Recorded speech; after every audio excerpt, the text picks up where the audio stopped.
When we talk about narcissists, we often frame them as villains, people who intentionally seek to hurt, manipulate, or dominate. But if we pause for a moment and look deeper, we begin to understand that what we see on the surface is only a reflection of profound inner fragility. Narcissism, at its core, is a defensive architecture built on fear, insecurity, and unmet needs. This doesn't excuse the harm they cause.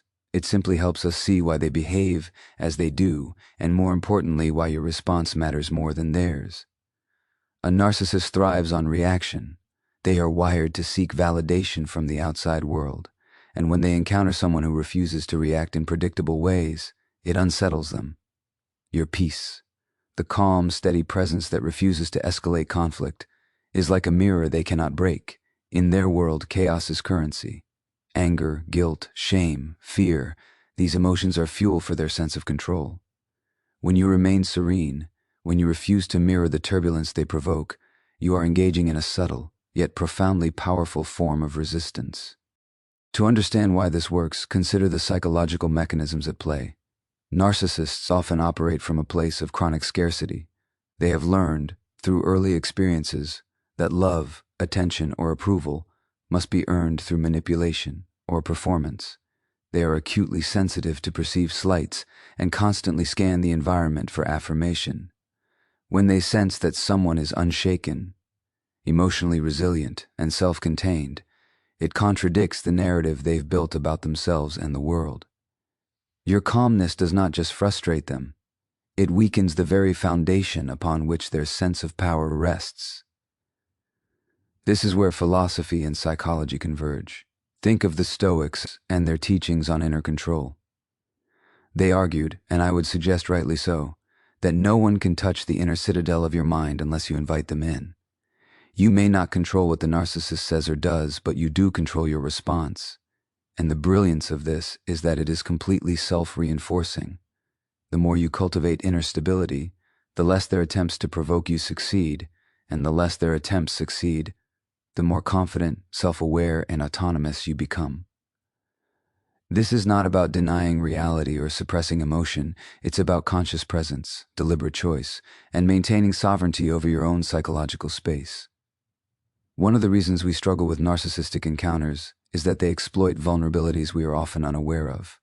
Early experiences of neglect, criticism, or conditional love leave us craving validation. Narcissists are adept at recognizing these fissures and pressing on them with precision. Understanding this is not a call to self-blame, rather, it is an invitation to awareness. When you know the dynamics at work, you gain the capacity to disengage, not coldly, not with resentment, but with clarity and purpose. This clarity is itself a form of peace, and peace is the most elegant, potent counter to manipulation. Consider the paradox. By refusing to play the game on their terms, by cultivating a steady, calm presence, you undermine the very mechanism of their influence. They may attempt to provoke, to guilt, to intimidate, but if your internal state is unshakable, their efforts crumble against an invisible wall of self-possession. Your peace becomes a form of subtle yet absolute authority, one that requires no confrontation, no argument, no assertion of dominance. It simply exists, and its existence is enough. And here is the most radical insight. The narcissist's need for chaos is ultimately a reflection of the absence of peace within themselves. They have not been taught, or have not allowed themselves, to inhabit stillness, to tolerate quiet, or to meet their own needs with compassion. By embodying what they cannot, by modeling inner harmony, you not only protect yourself, but also illuminate, indirectly, the limits of their own existence. This is not a call for their redemption. It is a recognition that your strength lies not in opposition, but in integrity and equanimity. So when you walk away from their provocation, when you refuse to mirror their turbulence, when you center yourself in calm understanding, you are doing something profoundly subversive. You are reclaiming your authority, asserting your value, and demonstrating that your happiness is not negotiable. This is the foundation of the revenge we speak of. Not retaliation, not vindictiveness, but a serene, uncompromising presence that no manipulation can erode. Remember, peace is not passive. It is an active, deliberate choice. It is the cultivation of resilience, the practice of mindfulness, and the commitment to self-respect. The narcissist may continue to rage, to criticize, to provoke, but none of it can penetrate a mind and spirit rooted in clarity and calm. And in that space, you are free. Free to live, to love, to thrive, and ironically, free from the power they believed they held over you. So reflect on this. The next time you encounter chaos or provocation, ask yourself not how you can fight back, but how you can remain unshaken. Let your peace be a quiet, unstoppable force. In that moment, you do more than survive, you transcend. And in transcending, you achieve the most profound revenge imaginable, the complete refusal to allow their disorder to dictate your life. We often think of resistance as loud, confrontational, or even aggressive. When we hear the word revenge, images of retaliation or retribution spring to mind. Yet, when we examine the dynamics of dealing with a narcissist, we realize that the most profound form of resistance is not external. It is internal. It is peace. It is calm. It is the refusal to be pulled into the drama that the narcissist so desperately wants to create. And this is precisely why your serenity is not just a refuge for yourself. It is a subtle, powerful, and undeniable form of leverage. To understand why peace works as resistance, we need to look at what narcissists crave: validation, control, and reaction. They thrive when they can provoke emotional turbulence, anger, guilt, fear, frustration. These are the currencies that feed their sense of power. If you respond with agitation, defensiveness, or hurt, you are perhaps unknowingly participating in the economy they have designed. But if you refuse to react, if you cultivate calmness in the face of provocation, something remarkable happens. You disrupt their system. You deny them the very thing they need to feel significant, and in doing so, you reclaim authority, not by confronting them directly, but simply by refusing to be manipulated. This form of resistance requires a kind of intelligence that is both subtle and profound. It is not about suppressing your feelings or pretending that the offense does not exist. On the contrary, it is about acknowledging reality fully while maintaining sovereignty over your inner state. It is about saying, without words, that your equilibrium is yours to preserve, no matter the attempts of another to disturb it. The narcissist may yell, accuse, or belittle, but if you are grounded in awareness and composure, these attempts fall flat.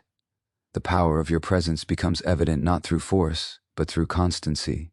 Philosophically, this aligns with what many spiritual traditions have long recognized, that true power is not external. It is not about domination, manipulation, or control. Power is internal. It is the ability to remain steady, to act with intentionality, and to choose one's response even when provoked. By maintaining peace, you assert a form of authority that the narcissist cannot challenge. Your serenity is a declaration that you will not be drawn into their world of chaos, and this is revolutionary in a society that often equates victory with aggression. Psychologically, this also taps into the principle of non-reactivity. Human beings have a natural tendency to mirror the emotions of others, especially when those emotions are intense. Narcissists exploit this reflex, knowing that they can destabilize you simply by expressing anger or criticism. By practicing calm awareness, you interrupt this reflex. You learn to observe their behavior without internalizing it, to witness their attempts at provocation without losing control. In this, peace becomes a skill, a discipline of mind and heart, cultivated through self-awareness, reflection, and the consistent practice of emotional regulation. It is worth noting that this is not an easy path. We are conditioned to believe that strength is expressed through confrontation, that standing up to someone means fighting fire with fire. But anyone who has engaged in true self-exploration knows that the most formidable strength is the ability to remain unmoved in the midst of turbulence. It is a strength that radiates quietly but unmistakably. It communicates boundaries, autonomy, and self-respect far more effectively than anger or aggression ever could. Consider, too, the ripple effects of such a practice. When you choose peace, you model for others what is possible. You show that one can navigate toxicity without losing oneself. You demonstrate that integrity is not negotiable, and that self-possession is a form of liberation. In doing so, You not only protect your own mind and spirit, but you also influence the relational environment around you. Peace becomes contagious, a subtle assertion of order and clarity, in a world often dominated by chaos and manipulation. And here lies the profound paradox. The act of maintaining peace is simultaneously defensive and offensive. It is defensive because it shields you from the destructive patterns of the narcissist. It is offensive, in the most elegant sense, because it undermines their system of control. By refusing to engage in the drama, you strip them of the very thing they depend on, your reaction. Without your participation, their narrative loses power, and their attempts to dominate become meaningless. In this way, peace is not passive. It is the most effective, the most intelligent, and the most transformative form of resistance. So, when you cultivate calmness in the face of provocation, you are doing something revolutionary. You are asserting that your inner world is inviolable, that your happiness cannot be negotiated, and that your dignity cannot be compromised. You are living proof that power does not require aggression, that resilience does not require confrontation, and that true strength is measured not by how loudly one can assert oneself, but by how steadfastly one can remain unshaken. Let this sink in. The next time a narcissist attempts to provoke you, do not seek to retaliate, explain, or correct. Instead, anchor yourself in calm awareness. Let your peace be your defiance. Let your serenity be your answer. By doing so, you engage in the most intelligent, most effective, and ultimately liberating form of resistance. And remember, nothing disarms a narcissist faster than the quiet, unwavering assertion of your own stability. In this peace, you do not just survive, you triumph. One of the most liberating yet challenging lessons we can learn when dealing with a narcissist is the art of detachment. Not detachment in the sense of coldness, indifference, or emotional suppression, but detachment as a conscious act of self-preservation. A deliberate choice to maintain clarity and autonomy in the midst of chaos. Narcissists are skilled at ensnaring us in their emotional turbulence. They are relentless in their attempts to pull us into their world, where our energy, attention, and empathy become tools for their sense of power. Detachment, then, is not withdrawal from reality. It is engagement with reality on your own terms. It is the act of observing without being absorbed, of interacting without surrendering your inner sovereignty. The first step toward this kind of detachment is awareness. To detach effectively, you must recognize the patterns that the narcissist relies upon. Notice how they provoke, how they manipulate, and how they attempt to distort reality to serve their narrative. Observe how your own emotions respond. Do you feel anger rising, anxiety tightening your chest, or guilt nudging at your mind? These are not signs of weakness. They are signals that you are entangled in a dynamic designed to pull you off balance.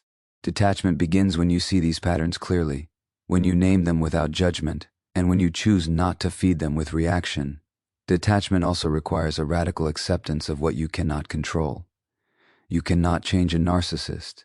You cannot make them acknowledge their flaws, apologize, or behave with empathy. Attempts to do so are often met with resistance, deflection, or further manipulation. The paradox, then, is that the more energy you devote to changing them, the more you surrender your own stability. Detachment liberates you from this trap. By accepting that their behavior is beyond your control, you reclaim the one thing that is always yours, your own response, your own inner life, your own peace. Psychologically, detachment functions as a boundary. It is the recognition that you are responsible for your emotions, thoughts, and actions, not theirs.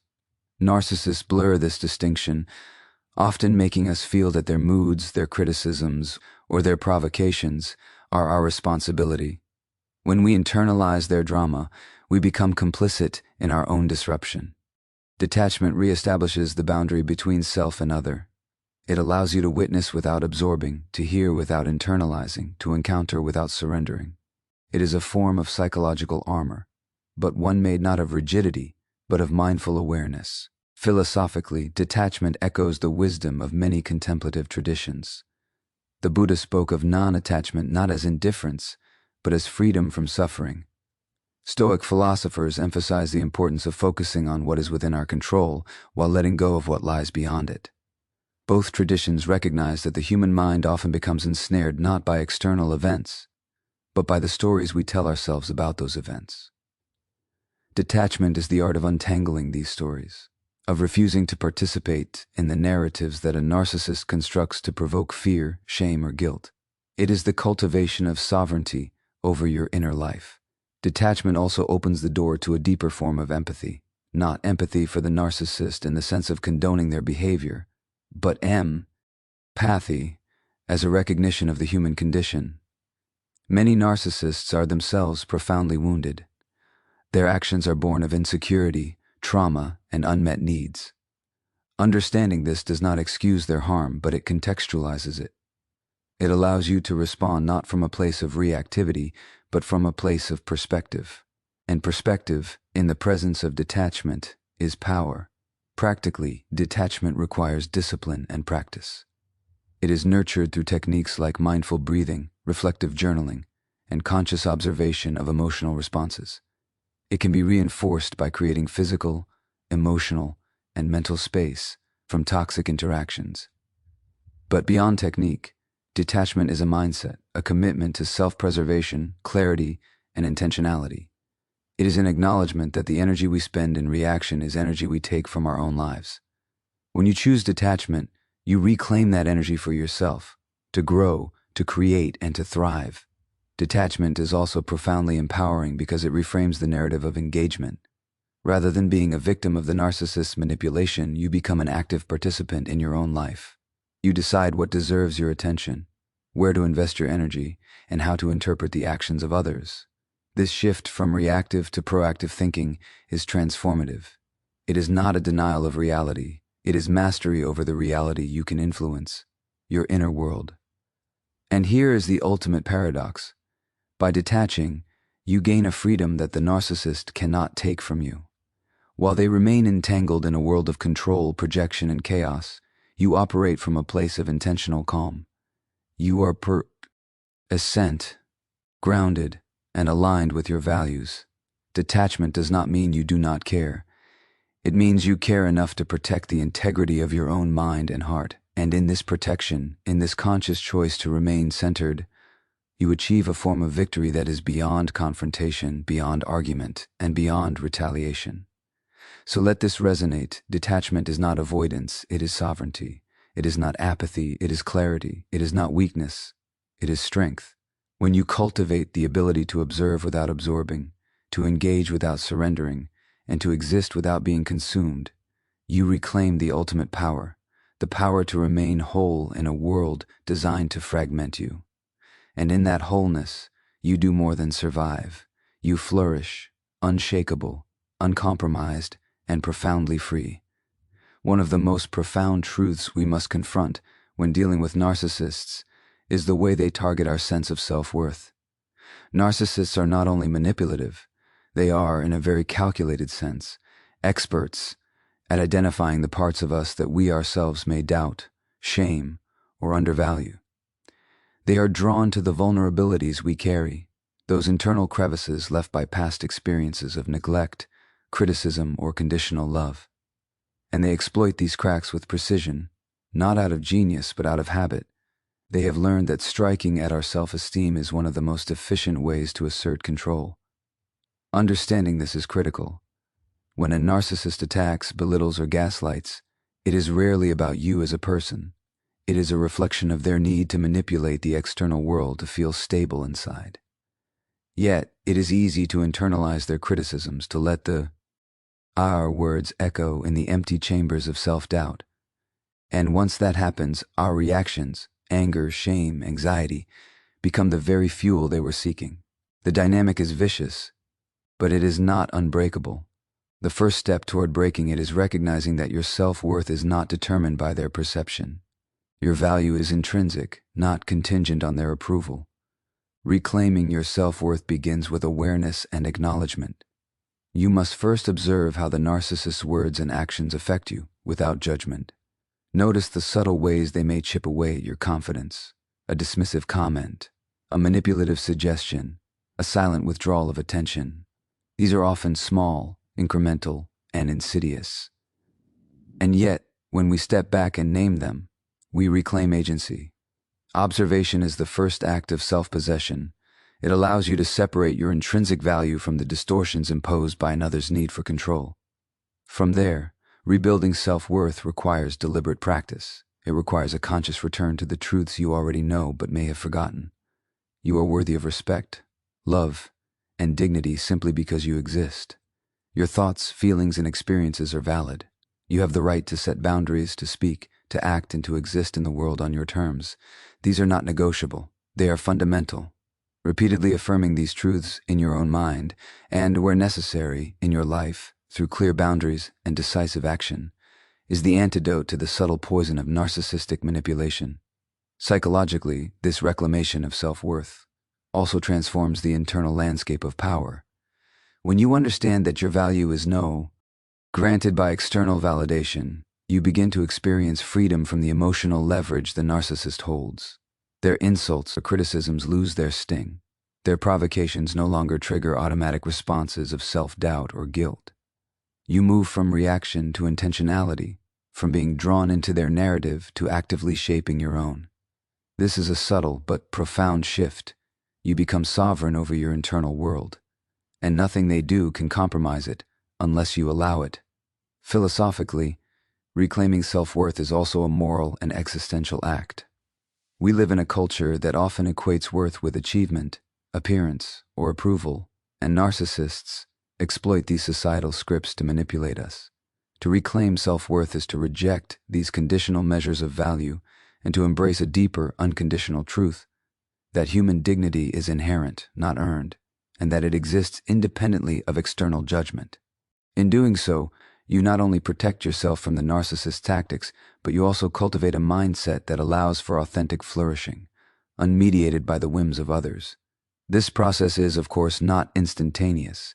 It requires patience, self-reflection, and often deliberate unlearning of patterns instilled by past relationships or societal norms. It may involve therapy, meditation, journaling, or simply quiet reflection to recognize the stories you have believed about yourself that are not true. Every act of boundary setting, every moment of self-compassion, and every affirmation of your value is a brick in the foundation of a fortified self. This foundation is what makes you impervious to the manipulations of those who would seek to control or diminish you. And there is a paradox here that is both liberating and empowering. The more you reclaim your self-worth, the less power the narcissist has over you, and the more fully you inhabit your own life. Their criticisms, their gaslighting, their attempts at control, they remain, but they are no longer effective. You exist in your own center, grounded in truth, and unshakable in your value.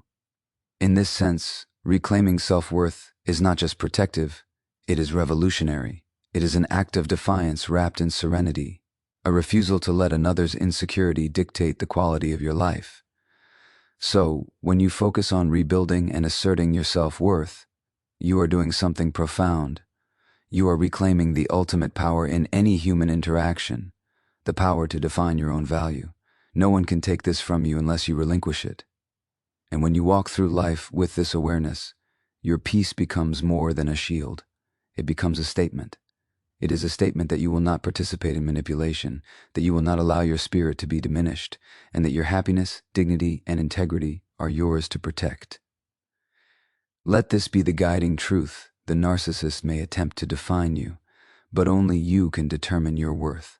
By reclaiming it consciously, you not only free yourself from their control, but you also illuminate a deeper principle, that real strength, real power, and true revenge are found not in retaliation, but in unwavering self-respect. In valuing yourself fully, calmly, and unapologetically, you achieve something far greater than mere victory. You achieve liberation. One of the most transformative ways to respond to a narcissist is to shift your focus from reaction to growth. Often, we get caught in the trap of thinking that revenge must be external, that it must involve confrontation, proving them wrong, or somehow retaliating against the harm they have caused. But this is precisely the trap they set for us. to expend our energy on their narrative, to remain entangled in their chaos. True revenge, in the most profound sense, is not about harming them. It is about thriving despite them. It is about turning the pain they caused into the fuel for your own evolution. When we speak of transforming pain into growth, we are not suggesting denial or avoidance. The hurt they inflict is real. The manipulation, criticism, and emotional turbulence leave marks that cannot simply be wished away. But those marks need not define your trajectory. Each encounter with a narcissist, each moment of attempted control or gaslighting, is an opportunity to strengthen your resilience, clarify your values, and deepen your self-knowledge. Pain, when consciously acknowledged and processed, becomes a teacher rather than a jailer. Psychologically, this process is a reclaiming of agency. Narcissists aim to make you small, to reduce your sense of efficacy and self-determination. When you take the pain they cause and redirect it toward growth, you invert the dynamic. The energy they tried to extract from you, anger, fear, self-doubt, becomes the very resource you use to build your strength. Every setback becomes a lesson in discernment, every manipulation a prompt to refine your boundaries, every insult an invitation to affirm your self-worth. In this way, your evolution becomes a form of resistance that cannot be undid. Our mind. Philosophically, this approach aligns with the idea that suffering is not inherently meaningless. Existential thinkers have long argued that it is how we respond to adversity that defines the quality of our lives. Viktor Frankl, in his reflections on the human capacity for meaning in the face of suffering, observed that even in the most constrained and painful circumstances, individuals retain the freedom to choose their attitude and their response. Applied to encounters with narcissists, this means that while we cannot always control their behavior, we can control how we integrate those experiences into our personal growth. Pain becomes the raw material of transformation rather than the architect of despair. Practically, transforming pain into growth requires deliberate action. It may involve learning to recognize and disengage from patterns of manipulation, cultivating skills of emotional regulation, or seeking support from people who honor your experience without judgment. It may require pursuing passions, developing new competencies, or investing in aspects of your life that the narcissist tried to diminish. In all cases, the goal is to shift focus from the external force attempting to destabilize you to the internal capacities you can nurture and expand. In doing so, you reclaim the narrative of your life from someone who never had authority over it. An essential part of this transformation is redefining what success means in the context of narcissistic encounters. External achievements, accolades, or victories over the narcissist may feel gratifying in the short term, but they are still reactive. They exist in response to someone else's agenda. Growth, in contrast, is internal, lasting, and independent. It is the development of clarity, the strengthening of boundaries, the cultivation of self-compassion, and the steady expansion of personal competence. When you invest in these, you achieve a form of victory that the narcissist cannot contest, observe, or undermine. Your life becomes a testament not to their power, but to your own resilience. There is also a subtle, liberating aspect to this process. When you focus on growth rather than retaliation, you free yourself from the toxic grip of resentment. Resentment is a shadow that keeps you tethered to the narcissist's story, constantly replaying the narrative of harm and injustice. Growth, on the other hand, redirects energy outward, toward creativity, learning, and authentic engagement with life.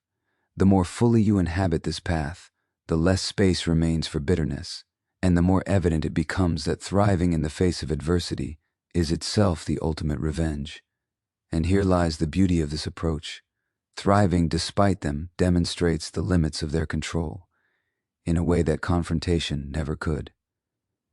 The narcissist may continue to attempt to provoke, criticize, or manipulate, but these attempts fall on fertile ground that is intentionally unshaken. Your successes, your joy, your inner peace, these are impervious to their interference. In this sense, transformation is not passive. It is an active, deliberate, and elegant assertion of autonomy. By growing in spite of them, you create a life that they cannot intrude upon, diminish, or co-opt. It is also worth noting that transformation is cumulative. Every act of self-care, boundary setting, and personal development compounds over time.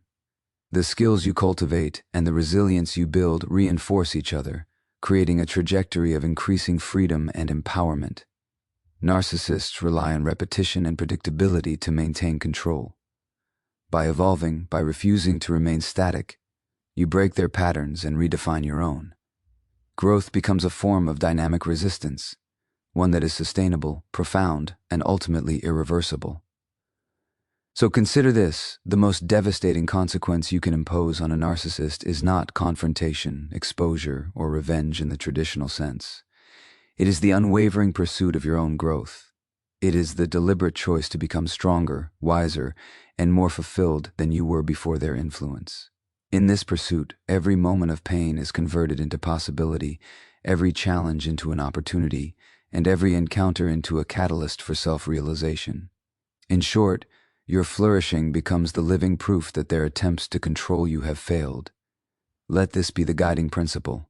The ultimate revenge is not in harming them, but in rising above them. By transforming pain into growth, you reclaim your life, redefine your power, and demonstrate in the most profound way possible that your existence, your joy, and your peace cannot be negotiated, manipulated, or stolen. In thriving, you create a reality they cannot touch, a reality in which your freedom and your dignity remain intact, unshakable, and entirely your own. As we come to the final piece of this journey, it is essential to recognize that living peacefully is not a passive act. It is not simply a matter of avoiding conflict or retreating from the world. True peace is active. It is deliberate. It is a choice that must be made moment by moment, anchored in awareness, intentionality, and the unwavering commitment to your own integrity. Too often, we equate peace with passivity, and in doing so, we allow the chaos around us, or the manipulations of a narcissist, to define what we think is possible. But the reality is quite different. Peace, when cultivated consciously, is the ultimate form of empowerment.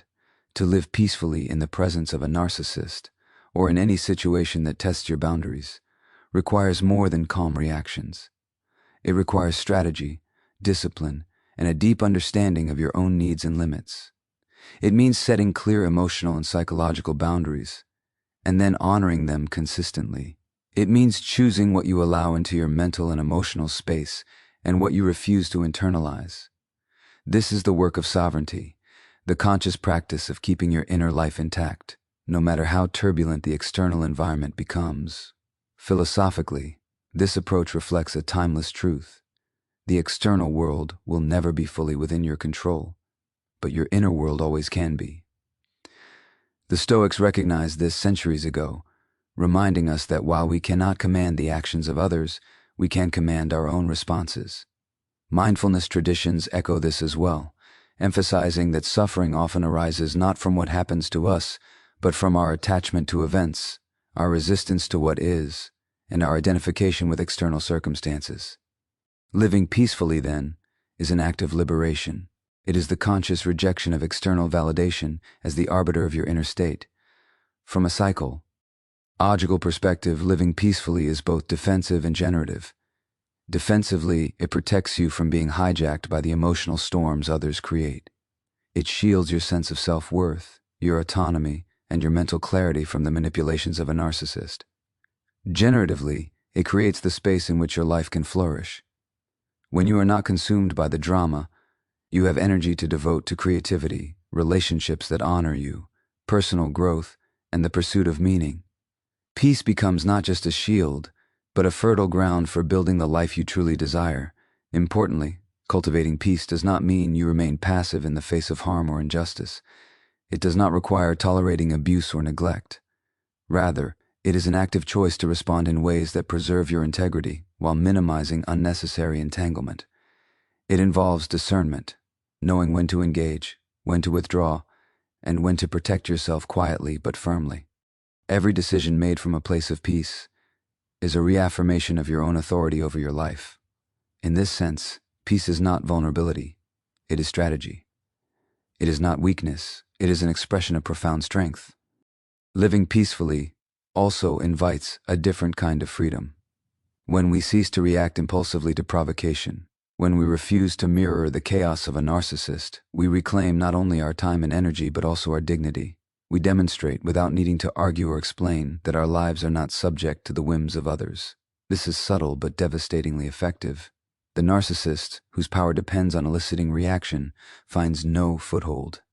Their attempts to dominate or destabilize are met with unshakable calm, and in this calm lies your ultimate advantage. Serenity becomes the most potent form of influence, and the most precise form of resistance. There is also a ripple effect that extends beyond yourself.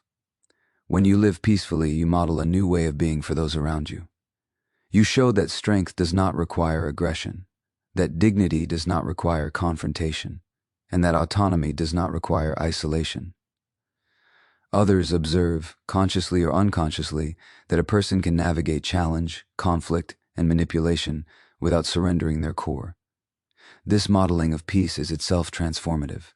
It creates a social environment that reinforces calm, clarity, and integrity, rather than perpetuating chaos, reactivity, or manipulation. At the deepest level, choosing peace is an existential statement. It is a declaration that your life, your joy, and your inner world are yours to govern. It is the refusal to allow the disordered or insecure impulses of another to dictate your experience.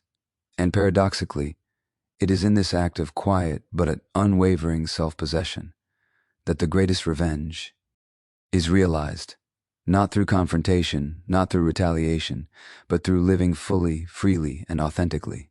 A narcissist may attempt to provoke, manipulate, or diminish, but when you are anchored in peace, none of these attempts can penetrate your being. So consider this carefully. Every time you choose calm over reaction, clarity over confusion, self-respect over validation, you are asserting a truth that cannot be refuted. You are demonstrating, in the most elegant and effective way possible, that your peace is not contingent on the behavior of others. You are reclaiming authority over your mind, your heart, and your life. And in doing so, you do more than survive. You flourish. You thrive. You become a living testament to the power of inner freedom. Let this be the takeaway that guides you. Peace is not passive. It is deliberate. It is not weakness. It is strength. It is not surrender. It is sovereignty. In cultivating and protecting your peace, you achieve the ultimate revenge against anyone who seeks to destabilize you. Your serenity, your clarity, and your presence become unassailable. In this, you are free, and in this freedom lies your truest power.